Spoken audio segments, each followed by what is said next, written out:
I wanted to talk about how when we start healing, we get angry more often. And you might have been wondering, how do I know if I'm healing? And there are certain signs. You won't react to certain things like you used to. Sometimes certain things or certain people would be causing this intense emotions in you. But after you heal, or once you start healing, you find that you don't really react to things the way you used to. And there are a few other things as well. You don't really mind being misunderstood. You don't try to explain yourself to people. One of the signs that I guess is really overlooked is getting angry more often. Not in the sense that you think about anger, like not in the sense that we usually experience anger in life, but it's a slightly different and healthy anger that comes out when we start healing. Let's talk about it in today's video. If you would like to work with me one-on-one, or if you would like to join any of my monthly group coaching sessions, click the link in description. Anger as an emotion is kind of looked down upon, I believe, and I used to do that too. If I see people who get really angry, I kind of stay away from them because I think it's just too intense to be around someone when they're angry. Anger is actually a very healthy emotion. In fact, all the emotions that we feel are healthy emotions, and they are here to help us. They are here to communicate something to us. But it's how we respond to those emotions. It's how we take those emotions that cause problems to us and people around us. And if you take anger is a very healthy emotion, and it shows you where your limits are. It shows you what you'll accept and what you'll not accept. But what we tend to do is some people don't feel angry at all. Like they don't healthily feel a level of anger like me. Like I used to have an history of not feeling anger at all, because that kind of stopped me from setting boundaries. But on the other hand, like on the other extreme, people feel anger and they immediately project it on others. And that's one of the reasons I believe why anger is looked down upon. That is a very destructive way of using anger. Someone feels really angry, either they start kind of going into this self-destructive zone, like they feel a lot of anger on themselves. When you don't know how to kind of navigate the anger in a healthy way, there are two things that could happen. One is you would redirect towards you, like you kind of turn it inwards, or you turn it outwards and you project it on other people. So when you turn it inwards, it starts to destroy you. Like you start going into this self-criticism, self-blame, overthinking, self-hatred. But when you project it on other people, you kind of go into the zone of being really rude to them, shouting at people, personally attacking them, assassinating their characters, saying really rude things, or getting into extreme of verbal abuse, even to the extremes of physical abuse that happens. And anger is an emotion that can really help us if we use it in the right way. But when we are not using it in the right way, when we don't know how to deal with it, it kind of messes up with us and others as well. And I learned this through my own experience, because I have been someone who never felt angry when people overstepped their limits ever since my childhood.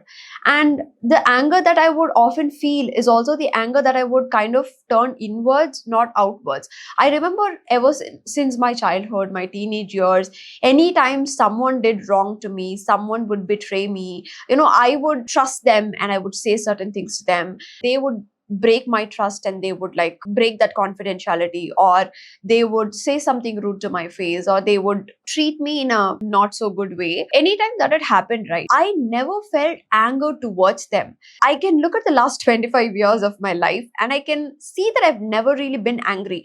If you've actually seen me angry, like if anyone has actually seen me angry, that probably is a cry for help, not angry, because I know that I've never felt angry in my life. I would have thrown a tantrum because I didn't know what to do. I would have cried because I thought this situation is completely helpless, or I would have gone into the zone of maybe begging or pleading or freezing, or somehow trying to kind of bring the situation back to normal. And I believe a lot of us do this. If you're like me, anytime you facing a difficult conversation with someone and suddenly you're in a space where someone is doing something wrong to you or saying something insulting on your face, you either keep quiet or you go alone and you cry about it. Don't know how to deal with it, you sometimes throw a tantrum. And sometimes, tantrums look like you are angry, but you're not really angry. I'm not talking about the tantrums that kids throw, but as an adult, as a teenager or as an adult, when you throw a tantrum, it does look like you are angry and you are kind of projecting that anger, expressing that anger. But in reality, you're not really angry. Like people who have experienced this would know, because I have done this. It's not anger that makes you want to throw a tantrum. It's actually a cry for help or wanting someone to be there, wanting someone to protect you. And I have experienced this firsthand in my life. Ever since my childhood, this has been a case. I realized this very recently when I was talking to someone and it turned into an argument. And suddenly, this person started raising their voice and talking in a kind of derogatory way, kind of a disrespectful way. And for the very first time, I got really angry on them. And I did not project that anger onto them. I did not attack them personally. I did not shout at them back because that's not me. I don't shout back. I don't say rude things to your face. I don't talk disrespectfully. That's not me. However, that anger made me set a boundary there. That anger made me realize that I don't want to deal with people like this anymore. And when I felt that anger for the very first time, it felt kind of odd because I've never really felt that before. It also felt really liberating because now this anger is helping me set a boundary in a place where I could not set a boundary before. And when I look back at my life, I'm able to see that I have never felt anger at all for the people who did wrong to me. Instead, what I would do is, because I just didn't know how to deal with the situation and no one really taught me how to deal with that situation. And I guess no one teaches us, right? For someone watching, you might have been in this situation and you don't really know what to do. My go-to response when people mistreated me or disrespected me or did wrong things to me is I would just be quiet. I would not speak. I would kind of like freeze and I would go back home and then I would cry about it alone. And then I would just talk to them again. I would just like continue the relationship. Like it's not even like I would stay away from them. Somehow I believe that I will talk to them again. I will just be myself again. And I would just hope that this person will behave this time. This person will be okay this time. And I've been like so naive and innocent like that. I refuse to let that naivety and innocence go away from me. I mean, I don't want to let that innocence go away. At the same time, I want to protect that innocence right now. But I didn't do that before. I didn't know how to protect myself before. Instead, I would expect others to protect me. And I think this is something that a lot of us go through, wherein anytime we face a difficult situation, anytime we feel difficult emotions, instead of protecting ourselves, we would cry and we would seek for help from someone and we expect someone to come and protect us, which doesn't happen in many scenarios. Maybe because of whatever reason, we don't have someone to protect us like that. So we kind of grow up not knowing how to protect us, right? There are two extremes, I would say. One extreme is that we don't know how to protect us. So we kind of are always emotionally naked in front of people. We are just emotionally exposed in front of people and we expect them to pick us up. We expect them to protect us. That's one extreme to it. And another extreme, which I cannot relate to, but I believe a lot of people do that, is they protect themselves so fiercely that anytime someone tries to be intimate with them or tries to be emotional with them, they shut those people off by being so cold. So not protecting yourself is also going to be destructive. Protecting yourself too much and being too rigid, having a lot of walls, is also going to destroy your life. Both of this will not help you build healthy human connections.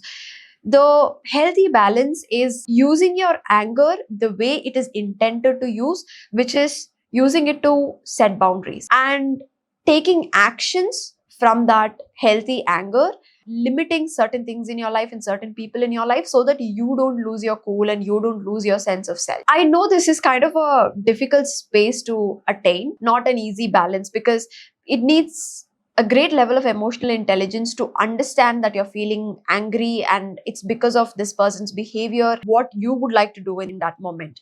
So to summarize, anger is a very healthy emotion. And once you start healing, you would start feeling angry more often, not because you have lost your cool, but because it's showing you where your boundaries are. It shows you where your limits are. It's very important to handle that anger in a healthy way. If you start feeling angry and you go into this fight zone where you start yelling at other people, shouting at other people, and you start treating them badly just because they crossed a boundary, that's still bad for you. Like when you act from anger and you project that anger on others, it's still destructive for you, right? And another thing that we do is sometimes we feel a lot of anger, but we kind of turn it inwards, which has happened with me. There would be a few times where I would have felt angry because someone is crossing their boundaries, but that anger, like I didn't know that I was feeling angry on them because they're crossing the boundary. I wasn't well informed like that a few years ago or in my teenage years.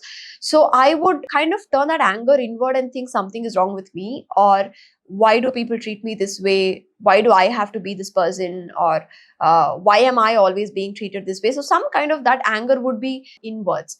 So I wouldn't say we never feel angry at all. It's natural that when someone disrespects us or crosses boundaries, we would feel angry, but we don't really know that we're feeling angry. So we kind of turn it inwards or we kind of project it on others. Both are not going to help us in a healthy way. And in fact, when you are too exposed and you don't get angry at all, people take advantage of it. You can't really build healthy relationships. When you get too angry and you project it on others, then people are going to feel disrespected. People are going to get hurt because of your actions and words. So again, you can't really build a healthy relationship while you're like that. And there needs to be a healthy balance where you feel angry because you're able to identify someone is crossing a boundary of yours, and you should also be able to calmly and composedly communicate it to them, or take a step back and kind of have a boundary action that you do that would stop you from experiencing this again. So the healthy balance comes with choosing a good action that would not ruin your peace, that would also not hurt others. So now coming back to the main point of the video, if you want to know whether you've healed or if you're healing, getting angry often is one of the signs, and it's really important that you use that anger in a healthy way instead of projecting that on others. So one of the healthy ways is, if you feel angry, take some time away, like pause, take some time away. Don't talk to people immediately. Don't shout at them. Don't yell at them. These are not okay behaviors. So have certain behaviors in you that are not okay. So I'll give you an example. Just think about this. Sometimes we would feel so intensely angry that we would feel like punching someone. Like we've all felt that, right? We would feel like punching someone, or if that person is not there, we would sometimes feel like punching the wall. But we won't do that, right? Because we know that physical violence or physical abuse, it crosses a line, right? It crosses the line of basic human decency, basic humanity. It crosses a lot of lines, and we ourselves are very well aware of that. So we don't really cross that line of physical violence. We don't punch other people no matter how angry we feel. We don't punch ourselves either, no matter how angry we feel, because we know that hurting others or hurting ourselves is so wrong that it crosses this insane limit. Like it's like going off the edge, right? What I want you to do is put that edge a little further. It's not just that physical violence is not the only boundary where you draw the line. Draw the line a little bit further. I will not yell at people. I will not shout at people. I will not disrespect people. I will not personally attack them, because that also crosses a boundary. That is also crossing the basic human boundary, human decency. That is still going to hurt other people. Just like how physically hurting someone would hurt them, which is very evident, verbally hurting someone or emotionally hurting someone would also hurt other people. So it's really important that we kind of have limits for ourselves, or hurting other people emotionally, it doesn't just leave a scar on them, it leaves a scar on you too, and it also costs you good relationship and good people. So just draw a boundary where you tell yourself that this is a limit, wherein shouting, yelling, this is a limit, I'm not going to cross this limit. Just like how you would not cross a limit for physical violence, you would not cross your limit for this. And this is a personal limit that you have. This is a personal value that you have. I will not do this. So now you have a healthy anger. You can express your anger in a healthy way. You're feeling angry because someone did something disrespectful, and now you're like calmly communicating inside your limits, inside your values. You're communicating that this is not something I would accept, and I don't want to communicate right now because I'm really worked up. I will talk to you when I'm calm. So this is going to help you set healthy boundaries when you start healing. And this is one of the signs that you can notice to know if you've started healing. And no, feeling angry is not a bad thing. It is not going to kind of, make you a bad person. It's because, I used to think that too, that if I get really angry, then I'm a bad person, because I've seen other people being angry and I've thought them as bad people. Like I've seen other people being angry, shouting, yelling, and, being disrespectful, personally attacking you.